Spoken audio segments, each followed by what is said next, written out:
Study IQ IAS, अब तैयारी हुई affordable. Hello everyone, welcome to the YouTube channel of UPSC CSE study IQ। मेरा नाम है रणधीर सिंह और आज के इस वीडियो में जानेंगे कि चाइना के अंदर डर का माहौल क्यों बना हुआ है, चाइना क्यों डरा हुआ है। दोस्तों, एक चाइनीज बेस्ड आपकी न्यूज़पेपर जिसका नाम है साउथ चाइना मॉर्निंग पोस्ट, उसके अकॉर्डिंगली चाइना को डर है कि चाइना के ऊपर न्यूक्लियर स्ट्राइक हो सकती है और इसी कारण चाइना डूम्सडे टेस्ट कंडक्ट करवा रहा है। दोस्तों, डूम्सडे टेस्ट एक ऐसा इवेंट होगा जिसमें चाइना न्यूक्लियर एक्सप्लोजन करवा के यह पता करवाने की कोशिश करेगी, यह इवैल्यूएट करने की कोशिश करेगी कि अगर चाइना पे कोई परमाणु हमला हो जाता है, न्यूक्लियर स्ट्राइक हो जाती है, तो क्या चाइना के जो क्रिटिकल इंफ्रास्ट्रक्चर हैं जैसे कि communication network, satellite, defence and military equipments, electrical grids और भी सेंसिटिव इंफ्रास्ट्रक्चर, क्या ये इंफ्रास्ट्रक्चर न्यूक्लियर हमले को झेल पाएंगे और न्यूक्लियर हमले होने के बाद क्या ये इंफ्रास्ट्रक्चर प्रॉपरली काम कर पाएंगे? यही है डूम्सडे टेस्ट। इस डूम्सडे टेस्ट में चाइना जो है वो न्यूक्लियर हार्डनिंग की तरफ जो है वो बढ़ने की कोशिश करेगा। न्यूक्लियर हार्डनिंग का मतलब यही है कि आपके पास ऐसे टूल्स हैं, ऐसे इक्विपमेंट्स हैं जो न्यूक्लियर हमले को झेल पाएंगे। दोस्तों, अब ये क्या कारण है कि चाइना को ये डर है? वो डर एक फिगर से क्लियर होगा आपको और हम आगे कुछ अपडेशन भी देखेंगे जो रिसेंट आपके जियोपॉलिटिकल इश्यूज में हमें देखने को मिलते हैं। सबसे पहले अगर आप देखेंगे यूएसए के पास कितने न्यूक्लियर वॉरहेड्स हैं, यानी न्यूक्लियर वेपन्स कितने हैं? 5044 न्यूक्लियर वेपन्स किसके पास है? यूएसए के पास। लेकिन करंटली एज ऑफ 2024 सबसे ज्यादा अगर न्यूक्लियर वॉरहेड्स अभी किसी के पास हैं वो रशिया के पास हैं। और ये रशिया ने इतने वॉरहेड्स कैसे किए? जो रशिया का यूक्रेन के साथ पंगा चल रहा है और जैसे इस वेस्टर्न कंट्रीज और यूएसए ने मिलकर रशिया को साइडलाइन करके यूक्रेन के थ्रू तबाह करने की कोशिश कर रही हैं, तो रशिया ने सबसे ज्यादा न्यूक्लियर वॉरहेड्स क्या किए हैं बच्चा? डिप्लॉय कर लिए, जमा कर लिए। अगर मैं बात करूं चाइना, तो चाइना इन दोनों से बहुत ज्यादा पीछे है। चाइना के पास केवल 500 ही क्या है मेरे दोस्तों आपके न्यूक्लियर वॉरहेड्स है। और यही तो सबसे बड़ा डर है कि मेरे पास न्यूक्लियर वेपन इतने कम है, पता चले एक साथ वो 500 दाग दे तो मैं कैसे बचूंगी? Are you getting my point? एक साथ 10 दाग देगा अगर यूएसए या रशिया, तो मैं क्या करूंगी? क्योंकि चाइना को एक पता है कि भाई पंगे तो उसने बड़े किए हैं और उसकी सजा उसको तो मिलेगी। अगर बात करूं साउथ चाइना सी की, साउथ चाइना सी में वियतनाम हो गया, फिलीपींस हो गया, इनको मलेशिया हो गया, इनको कितना तंग करके रखा हुआ है। ईस्ट चाइना सी में जापान को, ताइवान को, साउथ कोरिया को कितना परेशान करके रखा है। अभी रिसेंटली ईस्ट चाइना सी में डमी न्यूक्लियर वॉरहेड लगा के चाइना ने इंटरकॉन्टिनेंटल बैलिस्टिक मिसाइल की टेस्टिंग कर दी और जापान ने एलिगेशन लगाए। जापान ने बोला कि भाई एक कंट्री को जब भी कुछ ऐसी इंटरकॉन्टिनेंटल बैलिस्टिक मिसाइल या इतने लीथल वेपन की टेस्टिंग करनी होती है तो ये इंटरनेशनल लॉज है कि आपको अपनी नेबरिंग कंट्रीज को बताना है, चाहे आप डमी न्यूक्लियर वॉरहेड यूज कर रहे हो, लेकिन आपको ये इंटीमेट करना बहुत जरूरी है आपके उन देशों को जो आपके साथ बॉर्डर कर रहे हैं या आपके साथ वाटर बॉडी शेयर कर रहे हैं। और इसको लेके यूएसए ने पूरी तरीके से जापान को सपोर्ट किया। चाइना ने अभी जापान के 2 आइलैंड्स को भी क्लेम किया कि भाई ये मेरे हैं, जो सदियों से जापान के कंट्रोल में थे, आज चाइना बोल रहा है वो मेरे। चाइना ने ईस्ट चाइना सी में, साउथ चाइना सी में आर्टिफिशियल आइलैंड्स बना दिए हैं। इतना बड़े बड़े वहां पे नेवल बेस, मिलिट्री बेस बना के डराता है वो। और चाइना को तो पता है ना कि मैं पंगे कर रही हूं तो मुझे तो डराएगा ना यूएसए, क्योंकि यूएसए के लिए अगर ट्रेड को लेके चले तो ईस्ट चाइना सी और साउथ चाइना सी बहुत इंपॉर्टेंट है। दोस्तों, इसके साथ साथ एक और कारण है जो चाइना के अंदर डर का माहौल बना हुआ है, वो है रशिया यूक्रेन वॉर। क्योंकि रशिया यूक्रेन वॉर में रशिया ने क्या किया? अपने न्यूक्लियर डॉक्ट्रिन को या न्यूक्लियर पॉलिसी को पूरी तरीके से बदल दिया। जब रशिया को यह पता चला कि यूएसए और यूएसए के एलाइज मिलकर यूक्रेन को यह बोल रहे हैं कि that we will give you a long ranger attacker या मिसाइल जो आप रशिया पे दागो, तो उस वक्त रशिया की बात समझ आ गई, भाई ये सब जो है ये बहुत एग्रेशन दिखा रहे हैं। और इसी परसीव्ड एग्रेशन को देखते हुए रशियन प्रेसिडेंट व्लादिमीर पुतिन ने क्या किया? डॉक्ट्रिन पॉलिसी को खुलासा किया, अनवील किया और उसमें यह बोला कि अगर रशिया को कभी भी ऐसा लगेगा कि रशिया के ऊपर कोई एग्रेशन होने वाला है, या रशिया ये परसीव कर रही है, उसको लग रहा है कि कभी भी वहां से कुछ एग्रेशन आ सकता है, हमला आ सकता है, तो रशिया के पास फुल राइट है कि वो ज्यादा से ज्यादा अनकाउंटेबल न्यूक्लियर वेपन्स को डिप्लॉय कर सकती है।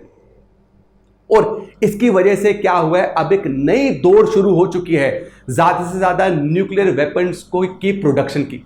न्यूक्लियर वेपन्स को और लीथल बनाने की जो दौड़ है, ये सारी न्यूक्लियर पावर कंट्री कर रही है।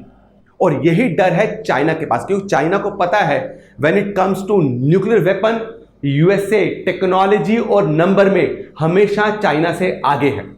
और मेरे दोस्तों, अब जो दो तरीके के न्यूक्लियर एक्सप्लोजन है वो भी आपको समझने हैं। एक न्यूक्लियर एक्सप्लोजन को हम बोलते हैं traditional nuclear explosion. Traditional nuclear explosion का मतलब क्या है कि एक कंट्री का टारगेट रहेगा कि जब मैं दूसरी कंट्री पे न्यूक्लियर स्ट्राइक कर रही हूं तो उसकी पॉपुलेशन खत्म करूं, जैसे जापान के केस में हुआ था। यूएसए का कोई प्लान नहीं था कि मैं जापान के इंफ्रास्ट्रक्चर को खत्म करूं, टैंक्स को खत्म करूं, नहीं। यूएसए चाहता था कि मैं पूरी दुनिया को दिखाऊं कि मेरे पास ऐसा बॉम्ब है, मेरे साथ पंगे मत लेना।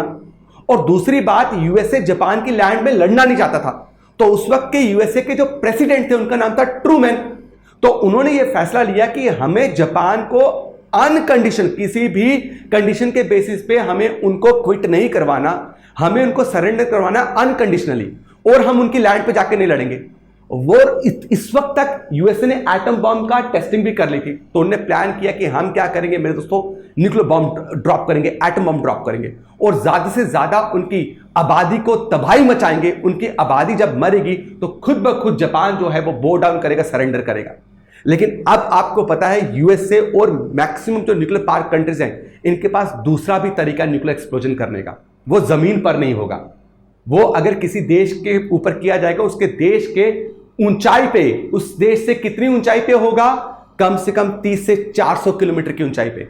और ऐसे न्यूक्लियर एक्सप्लोजन को जो हवा में किया जाएगा, और कितनी ऊंचाई पे, 30 से 400 किलोमीटर की ऊंचाई पे न्यूक्लियर एक्सप्लोजन किया जाएगा, उसको बोलते हैं high altitude electromagnetic pulse.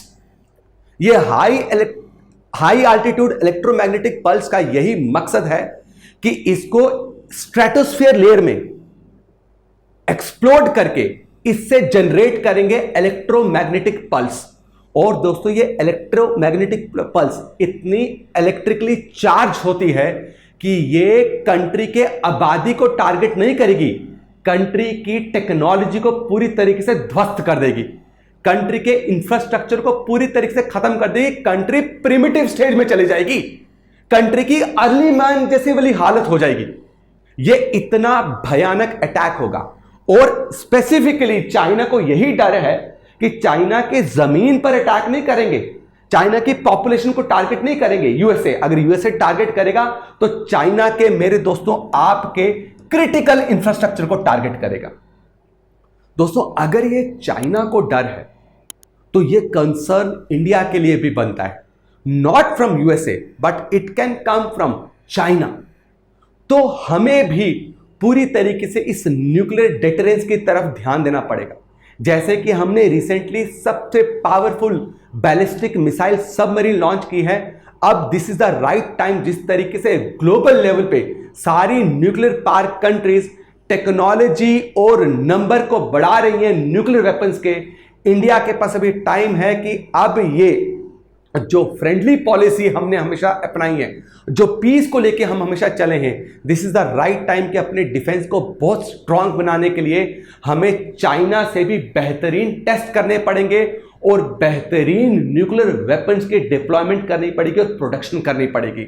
This is the right time कि गवर्नमेंट को बजट में एक स्पेसिफिकली अमाउंट असाइन करना चाहिए regarding R&D in what this nuclear weapon. क्योंकि हमारे आसपास, हमारे यहां पे चाचे का बेटा पाकिस्तान और वहां पे फूफे का बेटा चाइना, ये दोनों सबसे बड़े दुश्मन हैं हमारे। और इनसे 100% पॉसिबिलिटी है कि पाकिस्तान जैसा पागल देश कल को ईगो में आके भी हम पे क्या कर सकता है, अटैक कर सकता है। क्यों? क्योंकि पाकिस्तान जो है नो फर्स्ट यूज पॉलिसी को नहीं अडॉप्ट करता है। वो बोलता है कि मेरे पे इंडिया का खतरा है, इंडिया न्यूक्लियर अटैक कर सकता है, स्ट्राइक कर सकता है। एक स्ट्रॉन्ग एग्रेशन देखा जा सकता है, इसलिए मैं फर्स्ट स्ट्राइक पॉलिसी पे बिलीव करता हूं। दोस्तों, अब आपको मुझे बताना है कमेंट सेक्शन में कि क्या और ऐसी चीजें हैं जो हमारे करंट गवर्नमेंट को, जिस तरीके से लास्ट 10 सालों में करंट गवर्नमेंट ने जो डिफेंस में काम किया है, वैसे ही when it comes to your procurement of nuclear weapons या प्रोडक्शन ऑफ न्यूक्लियर वेपन्स, क्या आप इससे एग्री करते हैं कि हमें इसमें इंक्रीज लाना चाहिए, इसमें बढ़ोतरी होनी चाहिए?